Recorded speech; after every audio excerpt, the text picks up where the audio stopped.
What's going on, Nerd Army guys? Welcome to the newest episode of Nerdsmerized. Today, guys, we are going to continue our journey into the world of Game of Thrones. Today, we are going to continue with Season 3, Episode number 5, titled Kissed by Fire.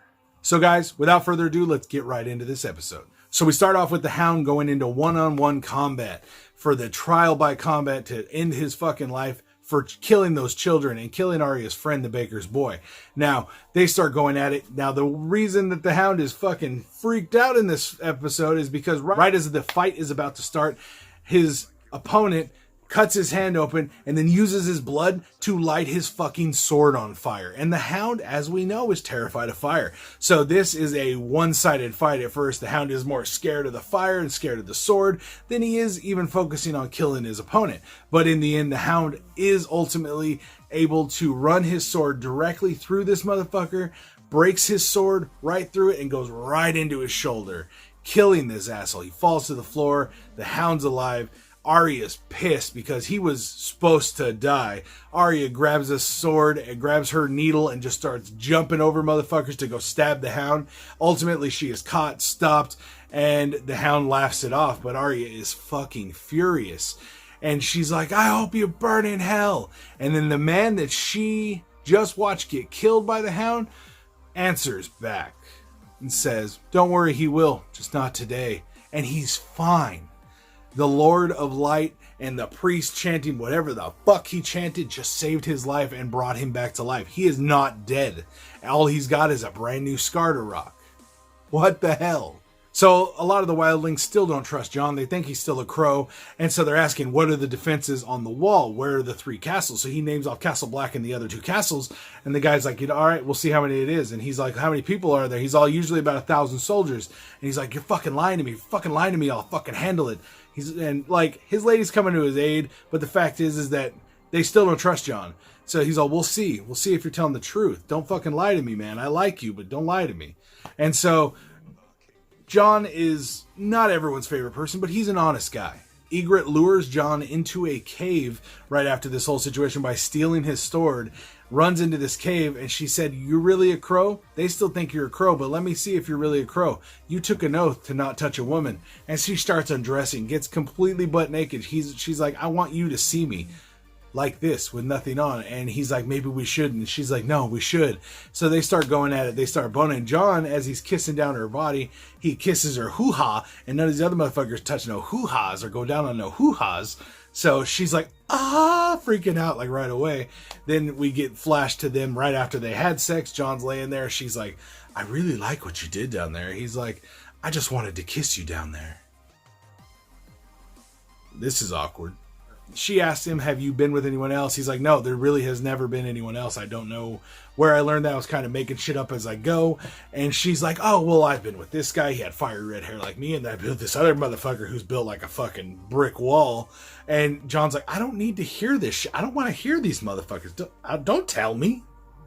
The fuck? Then they jump into a hot tub in the cave. And she's like, when's the last time you had a bath? They jump into this hot tub and they go for round 2 boning in the hot tub. Damn, Jon. Not once, but twice. Good going, boy. Now, Jon may be gangster and a badass in the sack, but he ain't no Podrick. So the Hound gets released because of the pact with the Lord of the Light. He did defeat his enemy, so the Hound gets released, and Arya is fucking pissed.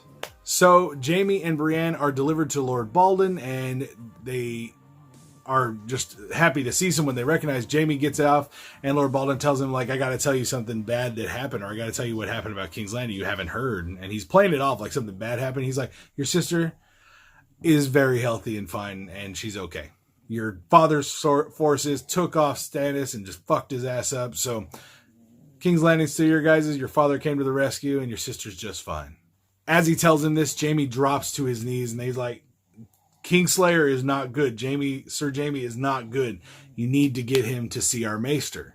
He also goes up to Brienne and says, Lady Brienne, I'm sorry for anything that's happened to you. You're now under my protection. You don't have to worry about anything. And they're both released. So he orders Jaime to be taken to Jaime, who is their maester and who can actually help heal his hand. Jaime suggests that you need to go ahead and cut off the whole fucking arm all the way up to the shoulder just to make sure you get rid of all the infection. And Jaime's like, no, motherfucker, you're not doing that. I'll fucking kill you first. I don't need my right hand to kill you.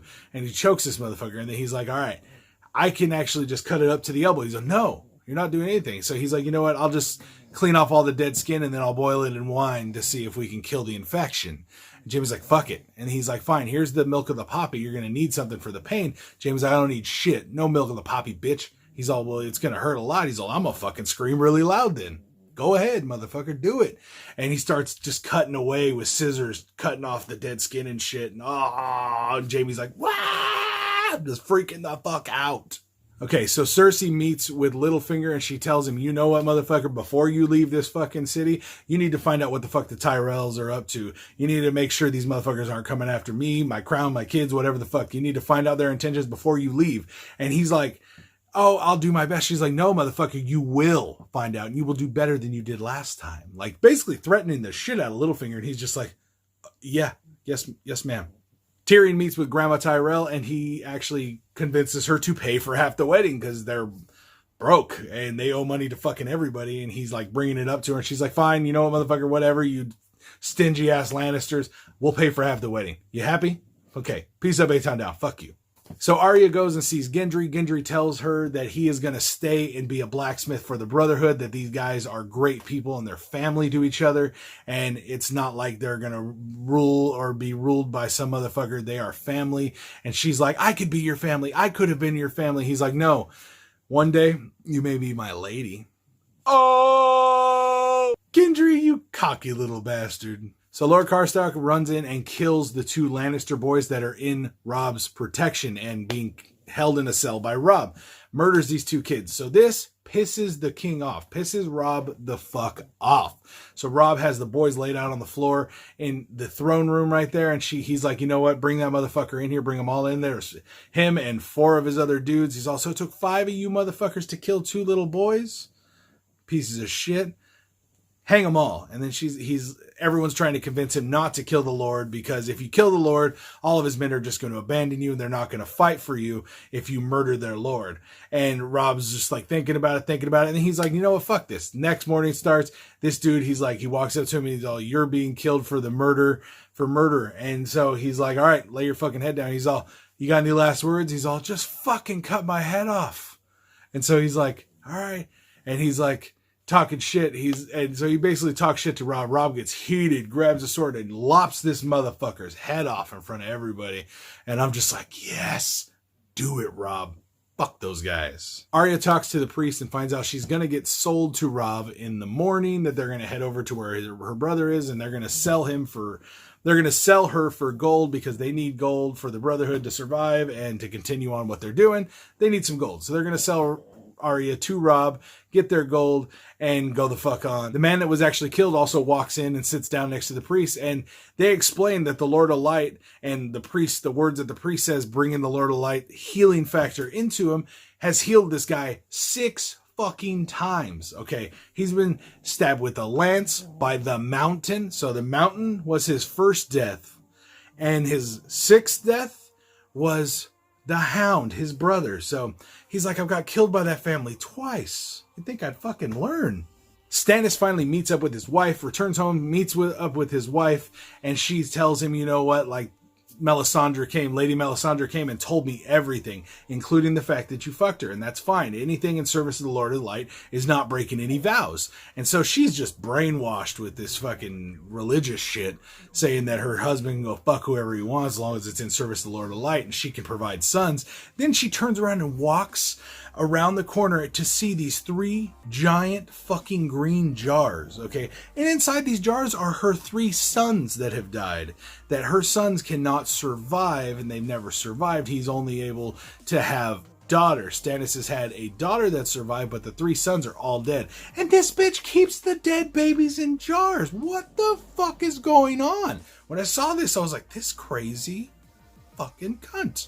So Stannis has to be a good father and goes in and sees his daughter Shirley. So he goes and talks to her, and she asks, where's the Onion Knight? As in Davos. And he's like, Davos is actually being held in a cell as a traitor. He is a traitor to our cause and a traitor to his king. So he is a criminal. He's being held as a traitor. And she's like, but he's my friend. And he's like, no, he's not. He's a traitor. That's it. One of the coolest parts, though, is when Jaime actually gets in the bath with Brienne in this new place after he's got his hand fixed up a little bit. He gets in the bath and she calls him the Kingslayer, and he's like, no. He basically sits down and gives her the entire true story of what happened with the Mad King. He explains that the Mad King was at the point where he had set wildfire all over the city, at the point where Robert Baratheon was actually sieging against King's Landing. It all got fucked up because Tywin left to go fight Robert Baratheon, and the Mad King went nuts, told his pyromancer to burn everyone, burn it all, burn them all, burn all the people. So Jaime had this moral dilemma inside where he actually had to decide whether it was right for him to let all these people die to keep his oath and serve this crazy son of a bitch, or to kill the king and his pyromancer and save thousands of men, women, and children's lives all throughout the capital, and betray his word and basically become a man without honor. But he thought that was a great sacrifice. And I believe it myself. I would do the same shit. And he asked Brienne, if Renly had told you to go and fucking kill your own father and bring your own father's head to him, and also murder thousands of people, or just stand by while thousands of people are murdered, would you have fucking done it? And she's just looking like, holy shit. And then Jaime's like starts to pass out, and she's like, oh no, guys, the Kingslayer's down, come on. And she's calling for help, and Jaime's like, with all of his energy, it's not the Kingslayer, my name is Jaime. And like you could see, he doesn't like that name. He doesn't like to be a man without honor. He did what he thought was right. But Ned Stark was the first one to arrive on the scene and branded him as a coward, as a murderer, as someone that stabbed the king in the back and broke his oath. And Ned Stark, being completely justified and truthful and everything and just having honor up the ass, allowed him to just live this lie and be branded as this Kingslayer. Stannis' daughter sneaks down to see the Onion Knight, to go see Davos she goes down there to see Davos and brings him a book about one of the Targaryens, and he tells her, I can't read that, child. I can't read the words. And she's like, don't worry, I'll teach you. And he fights her a little bit, trying to get her just to go away. And she's like, what the hell are they going to do to me? They're going to put me in a cell? No. Come on. So she starts teaching him, this is how you say Aegon. So she like teaches him, see, look at here's the letters, A-E-J. So she's trying to teach him how to read, and you could see it in his face that he's just like, you're such a sweet child, just not going to fight her. Let her do what makes her happy and try to teach me this. Barristan and Jorah are with the army marching, and they stop to give their horses some water, and they're reminiscing about the good old days and the battles they've been in, and it's all fine and dandy. And the two of them share some snarky words back and forth, but ultimately they're on the same side. And they ask, do you believe in Dany? Do you believe in her? Do you believe in fighting for her for the rest of your life and pledging your life? And Jorah's like, yeah, I do. We see Robb standing over a war map, freaking out because he doesn't know how his smaller army, after those assholes abandoned him, are going to be able to take on the capital. He doesn't think it's going to happen. But he has an idea. With the Lannisters and all the armies in King's Landing fighting off Stannis, no one's at Castle Rock.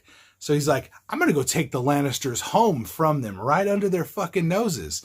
And he thinks he's all high and mighty about it. He's all, but I'm going to need help. I'm going to need an army. And the only person out here that has an army that can help me is Walder Frey. But yeah, you remember Robb fucked up and married this Hyena instead of marrying Walder Frey's daughter like he was promised to. So Robb's word ain't really shit for Walder Frey right now. So Sansa's out there with Marjorie watching Loras spar with somebody, and he's whooping his ass. And then the squire comes over, and him and the squire share this look. And then we flash to him and the squire fucking. And so, yeah, his future wife, or potential future wife, is watching him spar, and then basically doesn't get to see him leave with the squire and fuck the squire. So, yeah, it's going to be an interesting marriage. And afterwards, we get to see who the squire actually works for, and who the fuck do you think he works for? Littlefinger. This motherfucker is everywhere. He's got little bitches everywhere. So he uses the squire to get the information that Loras is actually going to be married to Sansa. So what does he do? He goes straight to Sansa and talks to her and says, you know, I'm leaving like tomorrow. You can still come with me if you want. And she's kind of like hinting that she doesn't want to, or she kind of does. I don't know. Sansa's fucking mind is all over the goddamn place. She's about to marry Loras, who's, like I said, see more dick than Haynes. Then we see Tywin sit down with Cersei and Tyrion, and just them. And Tyrion's trying to say, oh, I saved all these thousands of dollars for the wedding by getting the Tyrells to pay half of it. Cool, right? And he's like, we'll talk about that shit later. We got some more important shit to talk about. So he's like, I've heard that there are plans for fucking Loras to marry Sansa. And why would I give the Tyrells the key to the North? And he's like, she's the key to the North. She has an older brother, Robb. Yeah, that motherfucker will be dead soon. Don't worry about him. But yeah, she's the key to the North. So if you give it to the Tyrells are going to own the fucking North, and no, we're fucked. And he's like, so here's the plan, guys. Tyrion, you're going to marry Sansa. You don't have a choice, bitch. Quit fucking arguing. Cersei, you think it's funny that Tyrion's going to marry Sansa? Bitch, you're going to marry Loras. And she's like, no, father, not again. No, bitch, you can still breed. You can go fuck that guy, get a baby in you, breed, make some more royalty. Yeah, you're going to marry Loras, bitch. And so he stands the fuck up, walks the fuck out, puts his shit down, basically, just throws his dick down on the table. You're like, you know what, bitches, this is how it's going. You don't have a fucking say. Daddy's in charge. See you later. And just walks out of the room. Both of them are looking at each other. And it's like, fuck, I hate him so much. So I gotta say, my favorite parts of this episode were probably the resurrection at the first part, when the Hound murks this fool and then he comes back to life. That shit was crazy. But the best part was watching Tywin drop his cock on the table and just tell everyone who the fuck is in charge. Sansa is marrying Tyrion. Bitch ass Cersei is marrying Loras. You don't got a fucking choice. Peace up. A-Town down. Tywin rules. Fuck all you guys. He's been, by far, this episode, my favorite character because he fucking tells everyone what to do. He doesn't give a flying fuck. I can't wait till he tells Joffrey what to do and just says, fuck you, Joffrey. You're doing it this way, bitch. I hope he does. Someone needs to stand up to that little fucker. All right, guys, let me know your favorite part of this episode down in the comments down below. Make sure you guys like this video, share it with all your friends, and subscribe to the channel so you can keep up with all the videos we put out every week. All right, guys, make sure you join us next time where we'll continue our journey into the world of Game of Thrones. All right, guys, peace out.